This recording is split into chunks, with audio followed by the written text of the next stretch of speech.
Hello everyone, Voodoo here, and I'm here today with a video I do each season, basically going over should you play Havoc Demon Hunter. So in this video we'll talk about viability, what's new to the spec, spoiler not much, and all around like, did you play it, basically. So make sure you like, comment, and subscribe. We are less than 250 subs away from 15,000, and liking and commenting help to spread the video. And with that, get on to it. All right, so first things first, I want to talk about what's new, and the only new thing is going to be the tier set. So there you go. The tier set from last season was horrible, and now we have two new ones. So they're doing this thing where you get a hero talent tier set. Eldrazi Reaver, 2-piece, increases your physical damage by 25%. Only physical damage, by the way, so it'll just be things that are pure physical. And then also Reaver's Glaive by double that to 50%. And then the 4-set empowers your Blade Dance, your Glaive combo, where it'll be twice as many slashes for Blade Dance second to 12, and for Chaos Strike second you'll get 3 stacks. I don't know why this says this. It stacks up to 3 times. Max roll, again, is wrong often, but this is just the easiest way to find it. So 2-set, more physical damage. 4-set is double Reaver's Mark, if you're the Eldrazi slashes or an extra Reaver's Mark stack. Felskard has a 2-piece which causes Immolation Aura to deal 30% increased damage, which is a lot. And also while it's up, Chaos Strike does 20% more damage as well. This is pretty rotationally warping, and we'll get to that a little bit in this video, but more so in a guide video next week or the week after. And the 4-set, whenever you enter Demon form, so you use I-Beam or you push meta, as long as you're not already in hard cast meta. So any future beams while in meta don't work. You do a Demon Surge, and then you also drop a little soul on the ground that when you pick it up, gives you 20% increased damage. So that is the only new thing. Now there is a note that Void spec is most likely happening. I have a few videos on it if you want to check them out. I think it's highly unlikely we see it in 0.5 or 0.7 of this patch, but there is a chance that happens. So there is that little bit of a je ne sais quoi kind of random factor to it, where if you're playing Havoc this tier, there could be another spec that drops for you to be able to roll into if you want to. I still think it's midnight, but figured I'd mention it out there anyways. All right, so here we are in game, and I do want to talk about raid now. So we're talking about the 2 builds you'll end up playing. I'm not going to touch rotation here. There'll be a full rotation guide later. I'll talk about sims, and I'll show you guys some log testing to see kind of an idea of how Havoc's doing. So the 2 builds you'll play are this one. First off, this is our pure single target build. So if there's ever an add on a fight, you're not going to play this. But there are 3 fights in the next raid. The first one, the second one, and the Crystal Wall boss, which is pure single target. We will be playing this build because this deals, more single target damage than Eldrazi Reaver. Whole idea here is because of the tier set buffing with Immolation Aura, which, we have Flamebound, we have all these Immolation Aura talents here, as well as Chaos Strike from all the Chaos Strike nodes. You're gonna get just a pretty strong, consistent damage option with some burst from meta, the tier set, and, Demon Form, Demon Surge stuff. So that's the one option. Other option is this, which is like our cleave option, also on fights with ads, where, it's just the same as last year. So if you played Eldrazi Reaver at all last year, Havoc at all, it's the same thing. Inertia, again, is better. It's about 1% better than Exergy, but they're both playable, right? Like, doesn't really matter that much. Both are playable, both are decent. Yeah, so those are your 2 raid builds. So we'll hop on the internet now and I'll show you some sims and logs. All right, here we are with sims. This is the most up-to-date one as of the time of me making this. This was ran yesterday. I'm recording this on the 27th of July because, again, I'm going away. I'm actually gone. I'm on vacation by the time you guys are seeing this, so hope I'm having fun. But this is our best single target sim, roughly 5.4 million. It does under sim. There's a lot of things that aren't double dipping correctly with Burning Blades in the sim. Probably not too much higher than 5.4, I'd have to say. Maybe like 5.45 at the most, but realistically should be near enough to this that doesn't really matter. So what you're seeing here again is this one where Annihilation, Immolation Aura, Burning Blaze, and Chaos Strike are roughly 40% of your damage, so that's fun. This is only, again, for single target stuff. Really wouldn't do it for any ads because you lose a ton of damage from Isolated Prey, lose a ton of damage from Focused Hatred. So anytime you have an ad, this build gets so much worse, and then you'd swap over to this one, which is roughly 2% behind on single target. That is with the inertia build. Exergy is another 1%, so that's 3% total. This one plays the same as how it does in the current patch. Death Sweep is a lot of your damage, Soul Scar, and your funnel stuff. Reason why this gets so much better with ads is because of the funnel, because of the free cleave that Soul Scar gives you, the Glaive stuff gives you. You push Blade Dance so much more here, and you have crazy funnel from Wounded Quarry, and really good cleave from Art of the Glaive and Fear the Eldrazi. So looking at how we actually did in raid testing, I will link this down below. This is a few weeks old by now. We haven't had raid testing in a little while. Scroll back over here so we can Mythic. But I still think that we look pretty good throughout raid testing. Now our sim isn't the highest, but routinely in testing we were ranking in the top, like third roughly of specs. This is the first boss. We were, 1, 2, 3, 4, 5, 6, 7, 8, 9, 10. There's 26 specs. I guess not exactly in the third, but close enough to it. Lumithar, again, we're like 7, 8. Second boss. Soul Binder, we're quite good with cleave and funnel up in the 5th boss. Forge Weaver, again, another cleave fight, but this one's like a range cleave down here. Soul Hunters, again, top half, top third. Fractalus, top third. Nexus King, top half, top third. So Havoc's not looking like horrible. We're looking okay. I do think there'll be like a lot of optimization, I guess I could say, for some of these fights. Again, this is on PTR, so things are gonna be wonky.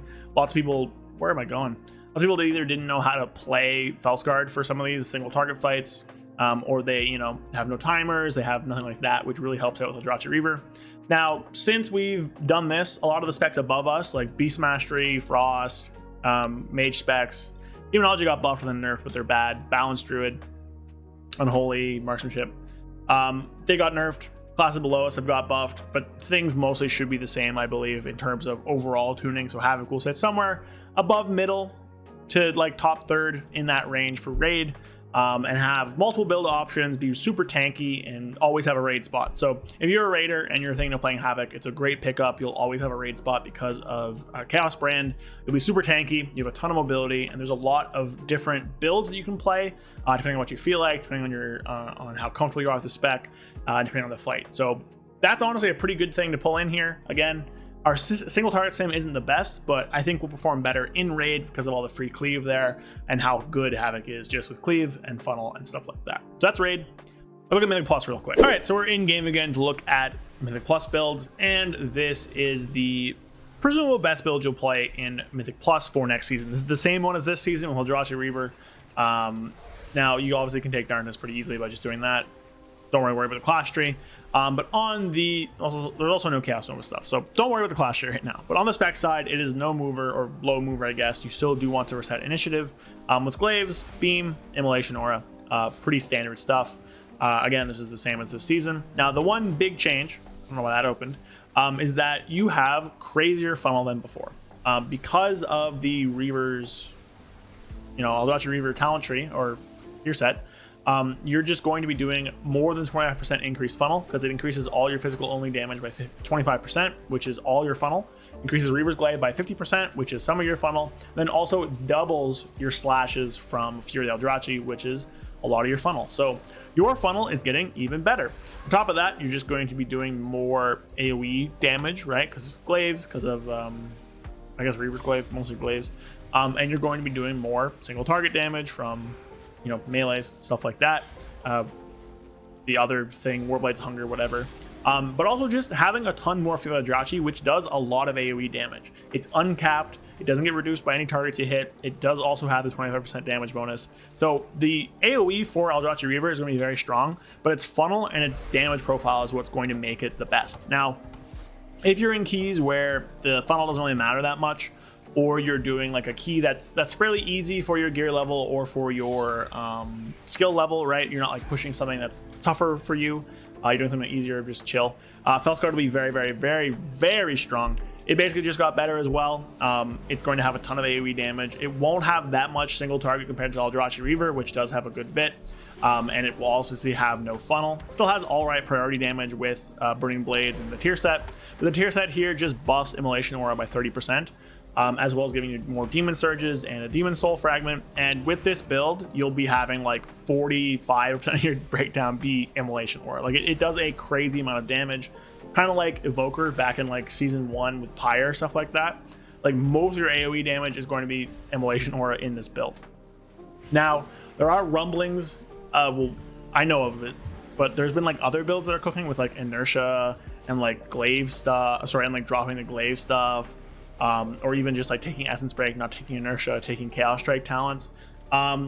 They sim decently well, but until we see that perform good on live, We're not going to talk about them or recommend them because they seem like sim bait in my first impression of them, but we need to test them and see. But for right now, both builds will be playing low mover. Both will be viable. Eldritch Reaver will have a better profile. Felskard will have more AoE damage in lower, easier keys. Both will be good. And Havoc overall will look pretty well. So I'm here on this Icy Veins tier list just to illustrate what I'm talking about. I believe Petco does this. I'm not really sure. But most people you'll see who have done a lot of PTR testing will have Havoc Demon Hunter rated pretty highly. Not up with Frost, Marksmanship, or Arcane, which looks to be one of the best things. Dev also, I think, will come up higher. But Havoc Demon Hunter fills a very strong niche. You have really good funnel. Vengeance Demon Hunter just get an 8% buff, which means that it is looking a little better, but it's not the clear-cut best tank anymore. Prot Warrior and Brewmaster Monk both look really good. And Prot Paladin, I believe, also looks good, question mark. And that means that it is just going to be Vengeance or nothing, because when Vengeance is good, it's a lot harder for Havoc to get into keys. Because other tanks are rising up, it won't just be a Vengeance Demon Hunter season, and you probably can find your way into a comp. You can see a Prot Warrior, Marksmanship Hunter, Frost Death Knight comp with a Havoc, because your Havoc buffs Marksmanship Hunter and Frost Death Knight. Because a lot of Mark's damage, at least as Sentinel, is arcane. So, there are situations where you could see yourself in. It probably won't be meta, but it will be a strong pick. And we'll sit on that outer cusp, similar to how it does this season. Obviously, the God comp ruined the game, so it's going to be tough if you're not one of 3 specs going to compete into Mythic Plus. I think it's really stupid because I think meta is much more open than that, but whatever. But there are situations where Havoc will be very good, and its funnel it brings is so strong that there's a lot of reason to bring it into a key, and it will look very good. So I guess to round it up here, the question really is, should you play Havoc Demon Hunter? And obviously I'm going to say yes, because I am a bit biased and a bit motivated to get more people to play. But I do think Havoc will be in a good spot this season. The thing with its playstyle is that it's pretty solid. We got some good changes last season. There are annoyances with it that they didn't fix, which sucks. There are, things we wish they'd change or add, but Havoc as its base level is a pretty fun spec. It is complex, but it does also reward you for trying to master it, right? The better you get at Havoc, you can feel that increase happening, that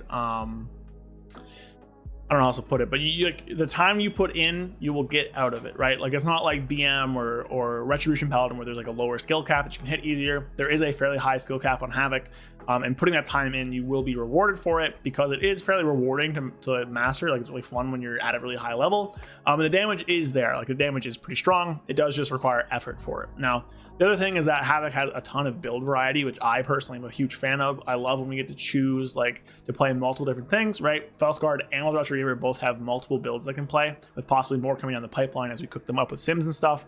So if you're someone who really likes to play multiple different builds for a spec and have that be the best choice, right? You're not just experimenting on off meta builds.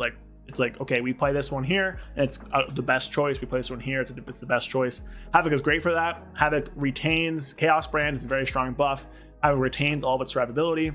We're not great at one shots, but we're unkillable against Rot pretty near with all the souls and healing and stuff like that we do. And you're very fun and very mobile. And we might be getting a new spec soon for Demon Hunter, so it might be a good idea to get one. But on the flip side, we're not going to be the best at single target. We'll see how raid goes. I think we'll still be fine, but our sim isn't very good. And if Vengeance is good, it'll be hard to get into Mythic Plus keys. So pros and cons, but I do think Havoc is at least going to be worthwhile for you to pick up as an alt, maybe even a main if you're looking for it. And hopefully we'll be getting some stuff soon with a Void spec announced probably from 3 weeks from now. We'll hear about something. So there you go. Should you play Havoc? Yeah, I think so. But information is in your hands. It is up for you. Hope you guys enjoyed. Obviously, I'm away on vacation until I believe I'll be back to Tuesday. So I'm not answering comments today. I'm in the woods. I'm camping. So hope you guys enjoyed. Oh, my voice is going. Like, comment, subscribe. I got to end this video. My voice is dying. And I'll see you guys later. Peace. A big thank you to everyone watching my videos, but especially to my channel members. Thank you, Alexander Trifunovic, Rukaza, Fear Redefined, Loose Change, Jorge Polanco, Matthew Barr, Zuligan, Chocobo Merc, Gabriel Correa, Matchman 133, and Falafadaren Dark Terror. Thank you so much to everybody. If you want to join and support me in making videos, consider following the link below. I will be adding more perks to this over the summer as I get more time, including log review, which isn't available right now. But again, I do appreciate everybody just supporting me and watching the videos. So I'll see you guys next time. Thank you. Make sure you like, comment, subscribe. Peace.